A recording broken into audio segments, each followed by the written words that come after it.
What's up, y'all? Welcome back to the channel. I am still mid-move. As you can see, I'm taking down the whole office. I got 1,000,001 things to get done over the next 4 days before I hit the road to Nashville. But one of the things that I wanted to get done was do a best of the year video, since we are at the halfway mark today. As I'm filming this, it's July 1st, so we are exactly halfway through the year, and I just figured let's check in and talk about the best music of the year so far. I'm going to talk about my favorite albums generally, and then I've gone ahead and made 10 categories that I just want to dip into, and I'd love to know your thoughts on all this stuff as well. So let's just get into it. Starting with my favorite albums of the year, I think I've talked about most of these in some form on the channel. Some people missed the video that I did recently that I did 15 album reviews in 15 minutes. I know those are small, but if you're wondering, hey, did he review those? They might be in that big roundup. But my favorites, when I just thought of it off the top of my head, the first one that came to mind was Hailey Whitters' Raised.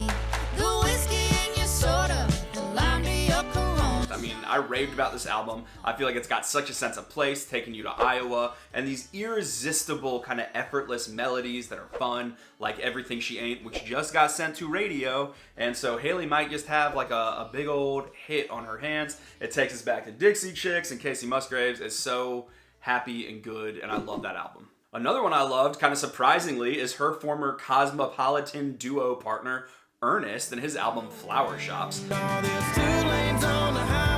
I say surprisingly because that album had so much more steel on it and a lot more of a traditional bend with songs like Tennessee Queen than I would have expected from like Morgan Wallen's main co-writer. I just have kept coming back to that. There's like Comfortable When I'm Crazy is such a vibe, Feet When I Run, love it. And Flower Shops, obviously. Zach Bryan's American Heartbreak is obviously on the list. I love his poetry. I love hearing him in a more produced setting, and it just sounds so good. The ones that have really grown on me since my original review are probably Heavy Eyes and Tisha Mingo. I'm just like obsessed with Tisha Mingo for some reason. But Heavy Eyes, everyone said that was the jam in the beginning, and now I hear it. And the other one that just first immediately came to mind was Miranda Lambert's Palomino. This is a really solid record about travel, and I really love the song Tourist. That's maybe the happy side of things, and I really love like the sadder side of things too on tracks like Waxahachie. Miranda's just such an album artist. I feel like all her albums have such a clear musical identity, and that is why I feel like there are few people that are more respected by their peers than Miranda Lambert. Other albums I've really liked are Randall King's Shot Glass. It just gives me that classic neo-traditional sound, and you know, the George Strait references are there for a reason. I surprisingly really liked Maren Morris's Humble Quest, although it's not one I find myself going back to, but it's so pleasant and nice. What's the song I love on it?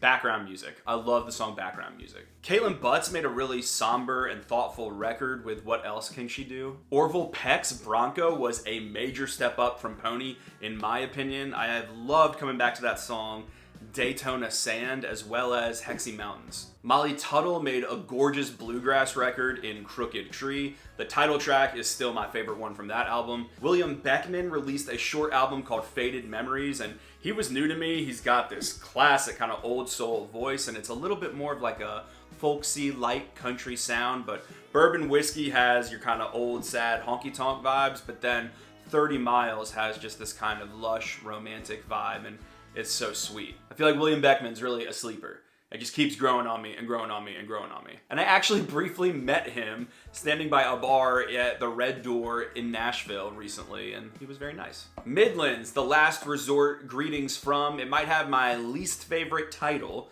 I just hate the title, but I really still like the music, and I hope they get a hit out of this era because the music is so good on it, and I know Long Neck Way to Go is the single that's going to radio with John Party, and I hope it works for them. And if it doesn't, I feel like it's gotta be 2 to 2 Step, right? 2 albums I haven't talked about on the channel yet, but I have been loving over the past few weeks are the Wilder Blues self-titled album. The Wilder Blue, you might remember they used to be called Hill Country. This is Zane Williams' band that he is the front man for. I was obsessed with their song Dixie Darlin' and like Palomino Gold last year, but this time around they've got a song called Feelin' the Miles that's given me a little bit of Fleetwood Mac energy.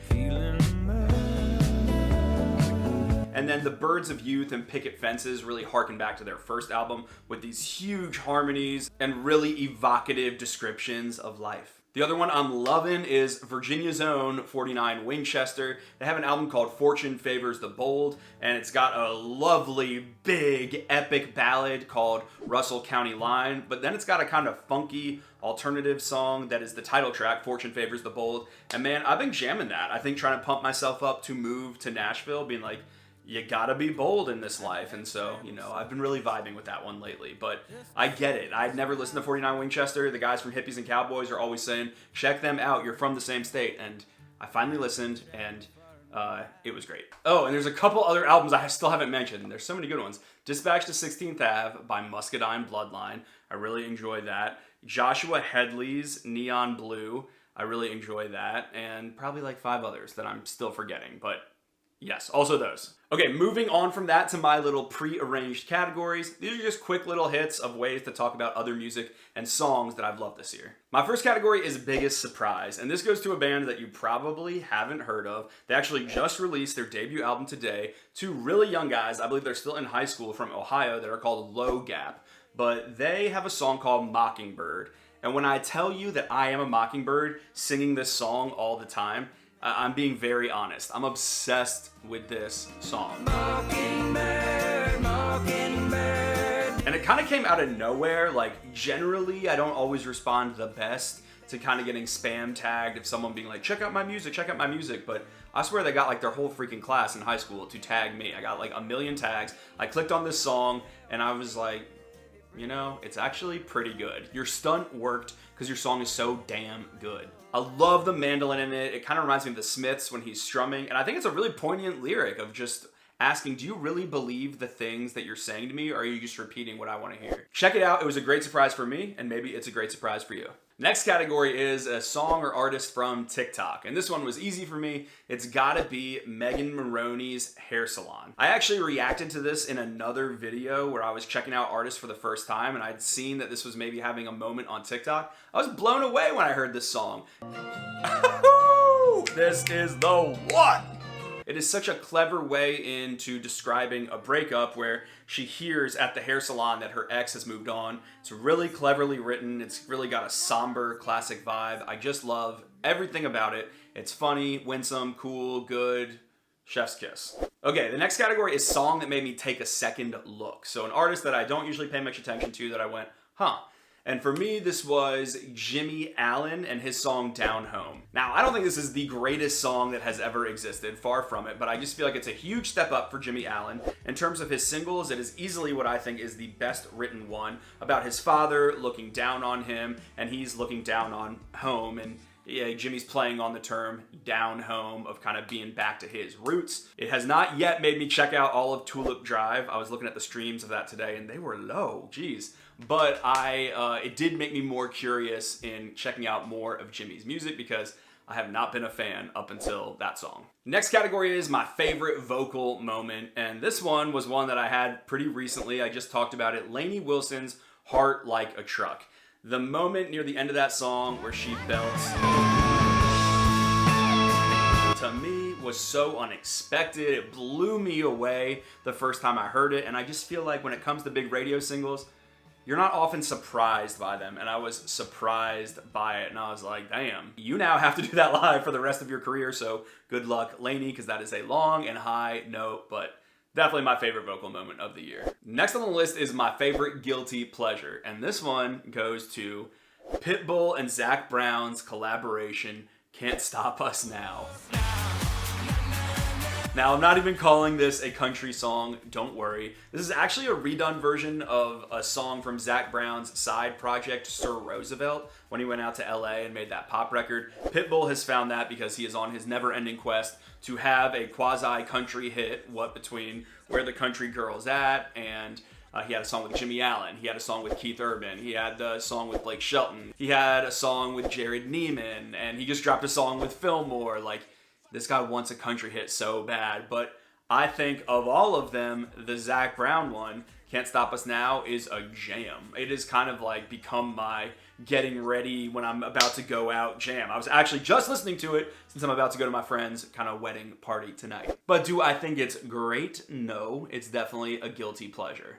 and maybe that whole Walker Hayes album, because y'all watch my video on Walker Hayes, you'll see I have kind of an evolution with that record. Next category is my favorite cover artist, someone who just makes videos online that I love watching them and I keep an eye on, and I couldn't narrow it down to one, so I'm gonna do three. And these guys are named James Tucker. He posts a lot of TikToks and he's got this really kind of childersy voice. I love Aiden Canfield. I'm really keeping my eye on him. He's been posting stuff on YouTube that I really enjoy, as well as some originals. And then also Sam Barber. All diligent music makers for the social media and just people that I am intrigued by. Also, the Chattahoochees, but they're good for their original songs. And man, they have a song called freaking I Dodged a Mullet. That song's funny and good. Next category is my favorite pre-release track. So a track that's been released from an album that still needs to come out later this year. And that is definitely John Party's Fill Her Up. So fill her up again. There is something so earwormy to me about Fill Her Up and the descending line of Fill Her Up again. Like, that is so fun to me. And that song is just a bop. It just kind of moves along. It flows nicely. It's fun.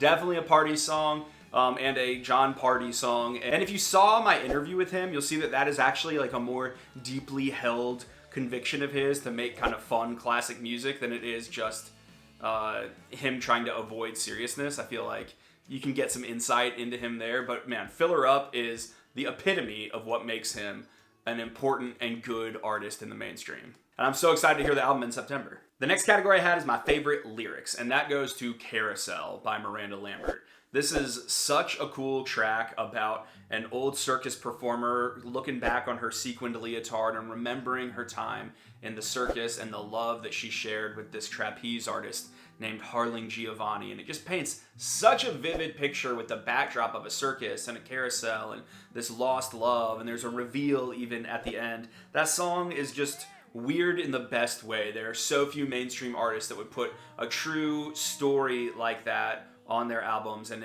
I appreciate Miranda Lambert for it. Then I have Live Show, and I've gotten to see a good number of concerts this year, but the most electric, best live show had to be the Zach Bryan concert. It was like, he had Charles Wesley Godwin opening for him, and I've seen Charles like 6 times in the past year, which is crazy, and they always put on an amazing show, but this had these rain delays, and there was lightning, and it almost got canceled, and I think the pent up 2.5 hours in the parking lot of this extended tailgate where we didn't know if the concert was going to get rained out, and then it getting to happen created an atmosphere kind of unlike anything I'd ever been a part of. It was truly like the first time I saw Taylor Swift live, and you hear that level of screaming every word to every song, and it was fun because my dad came, and so you can watch the video with my dad if you want to get to know him better, but he was like, wow, this is a perfect concert to not know the songs for, because everyone else just sings along too, and it's fun to be part of that energy.